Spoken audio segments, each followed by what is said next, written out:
1 Corinthians 4:1. Let a man so account of us as the ministers of Hamashiach and the stewards of the mysteries of God. Kol halal Yahweh Bahasham Yahushai Bahasham Bakaha Kodash. Double honors into the apostles, double honors into the elder bishops.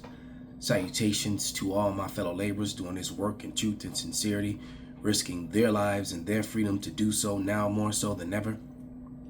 To the scattered elect that are scattered around the four corners of the earth, that be like unto the speckled bird, the Israelite foreigners among the heathen that look like those heathen. This is not a black thing. And to the few Akwaf that are listening and learning, to you, I say Shalom. This is your brother Malcolm from the branch of the Great Millstone here in Chicago, coming at you another lesson in truth. All right, this is the third installment expose on Esau Edom in the series that is called The Apologists have been proven liars to be liars again or yet again.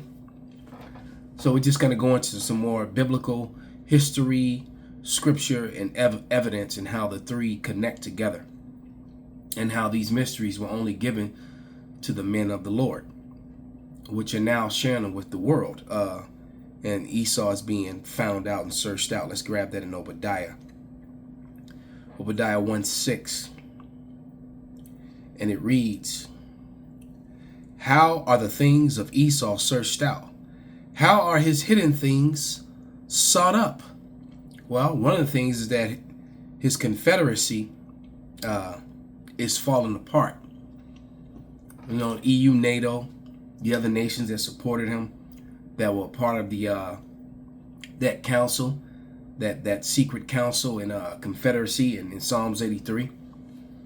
All right, he's basically, Esau has driven a knife into the back over time, and all those that help him rise and stay in power by subjugating and you know, the Israelites. Remember, the true heritage of Israel has been hijacked by Esau Edom. Esau Edom has been parading around the earth that he's actually his brother Jacob, right? When he's indeed the left-hand side brother, the wicked brother, Esau, or Esav, as the rabbis say.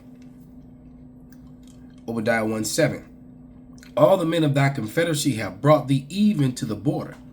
The men that were at peace with thee have deceived thee and prevailed against thee. And they that eat thy bread have laid a wound under thee, and there is none understanding in him. So, you know, a lot of your business partners, as far as the other nations are concerned, have laid that wound under you. They're turning against you. You know, when China and Russia got together back, what was it, back in 2012 or 13? And they made a pact back then that they would no longer use the dollar between themselves. And now all the BRICS nations and many NATO and EU nations are seeing the benefit in that as well, and are joining on to them. And the Western media is completely downplaying this, because the truth be said, the dollar is already dead. Okay? The average American just hasn't figured that out yet.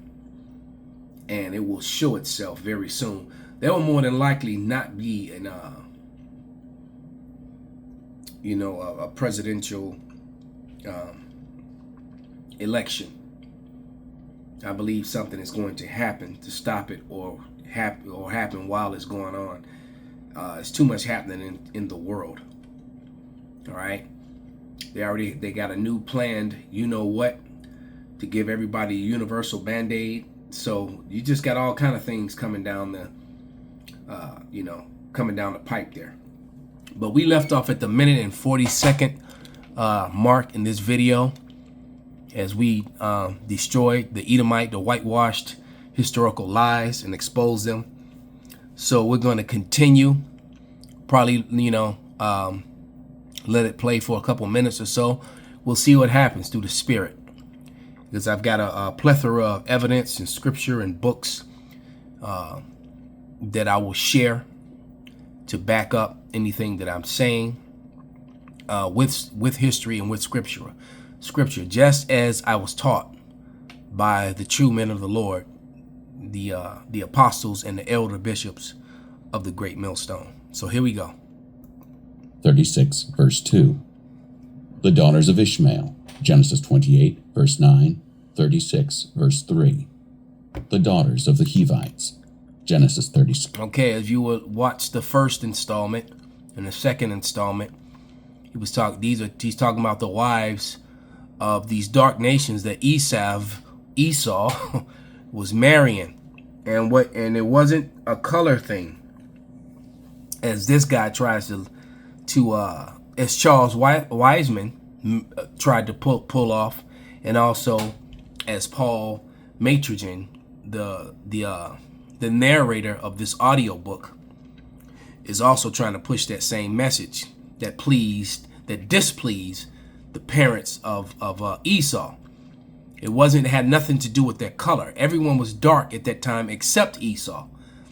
What it had to do with was their abominable ways, which is why they didn't want their son Esau or Esav to marry these dark flesh women, the Ishmaelites, which you would call, Arabs or Indians today, because that's basically what an Arab is, a mixture, and as a mixture between the Elamites and the Arab nations.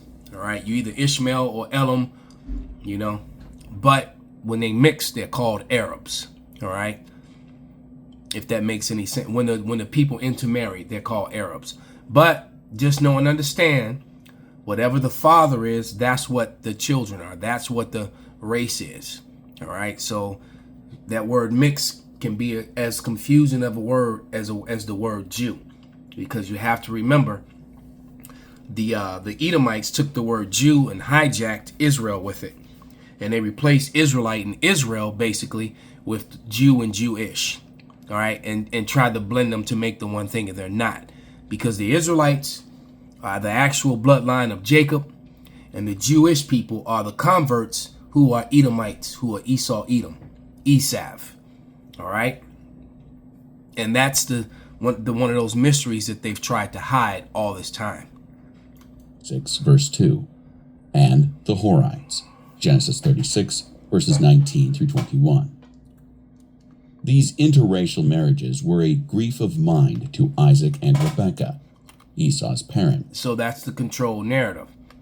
Had nothing to do with color or being interracial. It had everything to do, because there's no such thing as interracial.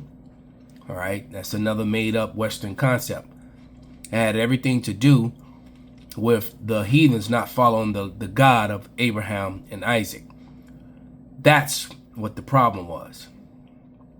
So, and he, just the same way that he'll leave out the word Israelite and just say Jewish, remember, it is the 12 tribes of Israel, not the 12 tribes of Jews or Jewish. All right, Abraham was not a Jew. Isaac was not a Jew. Jacob was not a Jew. Jacob became the first Israelites, and his 12 sons and his daughter became the Israelites. Okay? Named for his namesake. They did not become the 12 tribes of Jews or Jewish. That all goes back to John Hyrcanus during the time of the Maccabees, 3-4 generations in. All right, when the conquering and fighting with the Idumeans, which is the Greek way of saying Edom or Esav, and they took those Edomites and forced them to follow the ways of the Bible, and there is your Jewish and your Judaism connection. All right, and so these converts basically have misled the world into believing that they are the bloodline people of Jacob when they are the bloodline people of Esav. It's important that you know that as you're listening to this. Genesis 26, verse 35. The descendants of Esau from these marriages became Edomites. Genesis 36, verse 9. Esau and the Edomites dwelt in Mount Seir, Genesis 36, 8 through 9, which God gave to Esau for a possession, Deuteronomy 2, verse 5, Joshua 20. Let's pause right there and show you some receipts of what Mount Seir looked like. Okay?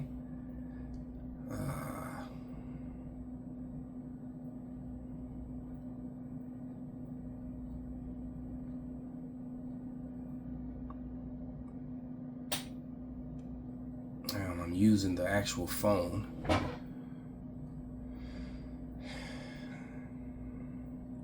And here we go. Found them. Okay. So you would think that you are looking at ancient Greece, and you are not. You're looking at the a rebuilt temple of the Edomites. About I think this was about 20 miles east of Mount Seir. These are the relics that were found in Mount Seir. All right, this was not Greece. This was not Rome.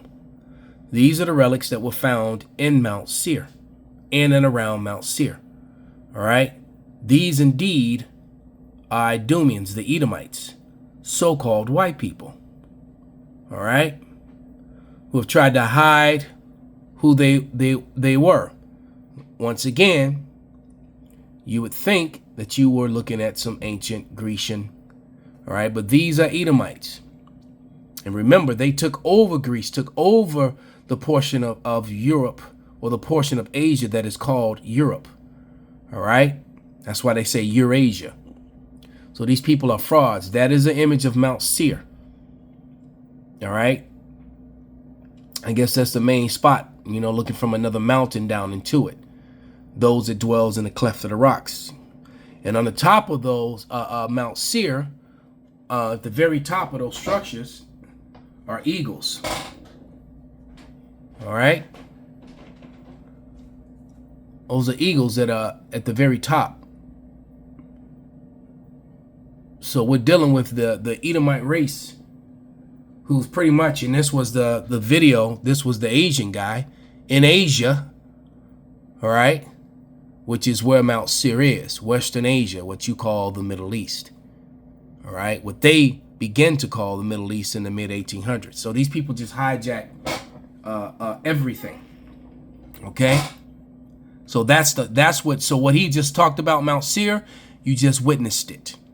And as you see, beyond a shadow of a doubt, with the receipts and the evidences that were just displayed, that is indeed the so-called white man. And there is not two sets of white people. Japhet, with the same sort of receipts and information, it's an easy thing to prove that Japhet was a people of color, a melanated people. All right, Alexander took over them. All right, the Edomites took over that portion of Asia that they now call Europe, and basically they hijacked that heritage and claimed it for their own. Esau Edom has been running from his heritage and his destiny and who he is, all right, ever since the birthright was given to Jacob. All right, point blank period. He wants back a birthright that was actually never his, starting in heaven. The Lord ordained it that it would be Jacob's. All right, because normally, you know, the firstborn, the lion's shares of any heritage goes to the firstborn son. All right, but in this case, it went to the second one. All right, there was another example of that too, with Ephraim and Manasseh. All right, Manasseh was actually the firstborn son of Joseph, but it was Ephraim that got the lion's portion. And Ephraim would be the so-called Puerto Ricans today. All right, they're the head tribe of the northern kingdom. Okay, the head tribe of the northern kingdom are who you call the Ephraimites. So you have to be circumspect when you're reading the Bible. When it speaks about Ephraim, it's either talking about that one tribe of people, or it's talking about the entire northern kingdom. You have to be able to Salakia, discern when you're reading which it's talking about. It's either talking about Ephraim tribe singular, or it's talking about the entire northern kingdom, which is the 10 tribes that came here to the Americas. All right. 1700 years, they were here. All right. After the Assyrian captivity, they were separated from the southern kingdom for at least that period of time. So that's a long time to be away from your people. Hence the reason why it's, there's a lot of differences in how they look today, because laying seed in different heathens and living among different heathens. All right. Let us continue. 4 verse 4. This land of Edom, Mount Seir, lay south of the Dead Sea and includes the ravine known as Petra. After the conquest of Judah by the Babylonians. You just witnessed Petra in imagery. I just showed it to you. That was Mount Seir, that ravine. Some of the Edomites who had mixed with the Jews in their land resettled. So he's saying, so once again, he just told a lie. He just told a complete, total fabrication. He replaced Jews with Israelites. And that's what and because they can connect Jews to people that appear to, that are pale in complexion. But they can't do that with Israelites. Like the video with the rabbi, as of recent, among the tribe of Ebo, telling them that they are ancient Israelites. All right. So because there was no such thing as a Jew yet, John Hyrcanus hadn't done a forced conversion of the Edomites, to follow the law, statutes, and commandments. So this guy, this narrator, and Charles Wiseman both just lied. They told the truth, and yet they lied at the same time. Esau Edom tells history in a way that he can control the narrative. All right? And there is no mixture, There's no such thing. All right? We've explained that to you. That, 1,000 times over and over again. The Bible tells you very clearly the most most basic scripture, the most milk scripture on it is Numbers 1 and 18. All right. Although it's not my favorite, it's the most basic, because there are some that just go so hard that you can't deny it, But this is Numbers 1 and 18. And it simply reads, and they assembled all the congregation to get together on the first day of the second month, and they declared their pedigrees after their families by the house of their fathers, according to the numbers of names, from 20 years old and upward by their polls. All right. So their heritage is declared by the house of your father. Determines who you are, not your mother. A mother plays no role in identity. All right. A mother play, she can contribute to your looks, your skin complexion, all of that. Right. But as far as heritage and bloodline, you are already, the seed you came from was already a bloodline. All right. Simple as that. Women are incubators. Then they incubate the seed that is put in them. And if a woman allows, Esau Edom to do that to them, then they're bringing forth an Edomite. If that person is, if he was actually an Edomite, it's as simple as that. All right, it shouldn't be any confusion with that at all. With them in Judea, Jeremiah 40 verses 11 through 12. 2 centuries later, all of Edom was driven out of Mount Seir. The Edomites were driven from Petra westward by the Nabateans in 312 BC. Nabateans are Ishmaelites, all right, the sons of Ishmael, also Hebrews. And before the middle of the 2nd century BC, they were occupying not only southern Judah, but also Hebron and the country to its north, as far as Beth Zur. 1 Maccabees 4 verse 29 and chapter 5 verse 65. Footnote: John D. Davis, A Dictionary of the Bible, 1934, page 332. End footnote. The Nabateans now occupied Mount Seir, and the Edomites were driven into the old territory of Judah. The Maccabean family had ruled Judea from 166 to 37 BC, and under Judah Maccabee, 1 Maccabees 5 verse 3, he's giving you recaptured scripture. the city of Hebron from the Edomites in 1. As a matter of fact, let's get an account of what happened when they recaptured it. This is 1 Maccabees 3 and 48. I started about 46. All right. And remember, it was 2 generations later after what Judah Maccabees and his brothers brought down these Edomites that were at Hebron. It was 2 generations later that, you know, that their family, the nephew of Judas Maccabees, John Hyrcanus, forced the Edomites to follow basically surrender, follow our ways, or die, which was a foolish thing to do. Should have just killed them all, but prophecy had to be fulfilled. All right, you know, prophecy had to be fulfilled because Esau, Edom, Esav, as the rabbis call them, has to be the ruling class people in the end of days upon the return of the Lord. So this is 1 Maccabees 3 and 48. And I don't know if I'm going to get to any of these receipts that I have because, you know, like I said, when he speaks, he speaks so many lies, you have to be corrected. So it's going to take a long time to get through this 17-minute video. We're 3 minutes and 54 seconds in. All right, but this is 1 Maccabees 3 and 48. And it reads, and laid open the book of the, now I started 46.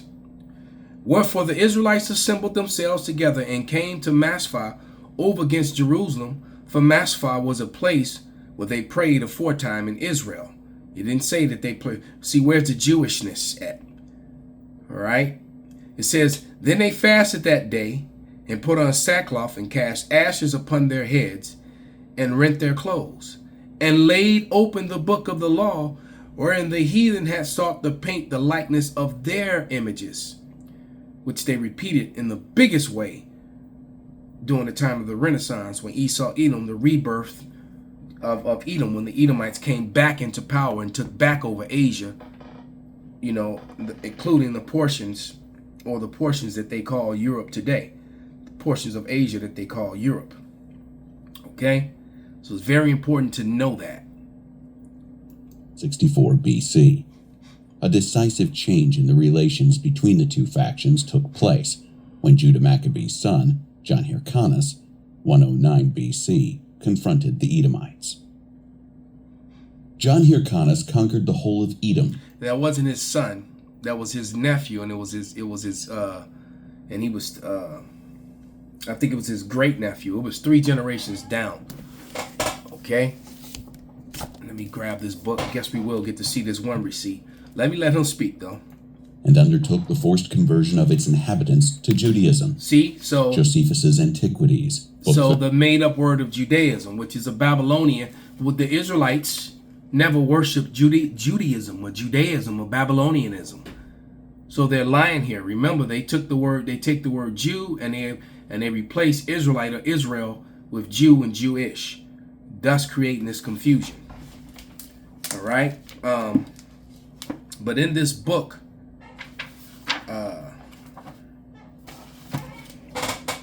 this one here, the New Bible Dictionary, that book right there. Okay. Now I just gave them an easy out for those of you watching this video. They're going to probably make that the thumbnail for the video and not the actual image that you've been looking at the whole time. Is, you know, with the star and the goat. Who's Esau, Edom? Because that's what they do, trying to hide. You know, I noticed they do that with most of my videos. When I put up, you know, imagery like that, they'll just pick a picture. If I would have left that there the whole time, they would have found an image from the internet, put up a flower or something. You know, this is what they do.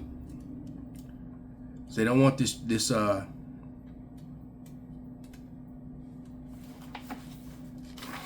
So here we go.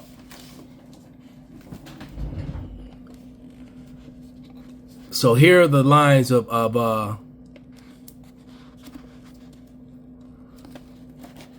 to show you that what I was saying was correct and what he said was wrong.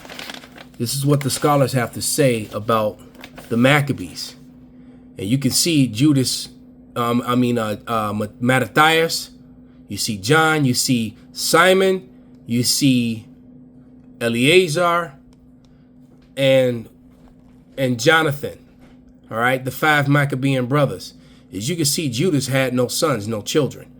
Simon, all right, he named his son after his brother Judas, and he named his other son John. That's John Hyrcanus the first. Okay, and as you go down the line, you have the 3rd generation of the Maccabees. Now, when you get to the 4th generation of the Maccabees, there you get John Hyrcanus II. So this guy told you a partial truth. All right, so it's 4 generations down. All right, and been fighting with the so-called white people. 4 generations later, that's when John Hyrcanus does the forced conversion. We can get rid of that now. To Judaism, forcing the the Edomites to follow the law, statutes, and commandments. All right, so there's a correct. So even though you're getting some accurate history in here, you're also getting and who is Esau Edom. You also getting this false narrative control mechanism, which is what Esau Edom loves to try to control history. All right. So I'm gonna leave these books in place. All this evidence, I'm gonna leave this one out. The Spirit is telling me to leave it. I'm gonna leave all this information in place so that I can use it on the next installment. I know Jacob has a short attention span, and so we're gonna play the video, and then we're gonna eventually bring out all these resources. I got about several books here, and to prove that what's being taught here by Great Millstone is the actual truth. All right, and that these apologists and these Christians are indeed liars. So with that, I'm going to give all praises, glory, and honor unto Yahweh, Bahasham, Yahweh Shai, Bahasham, Rakah, Kodash, Kwam Yasharallah, Shalom.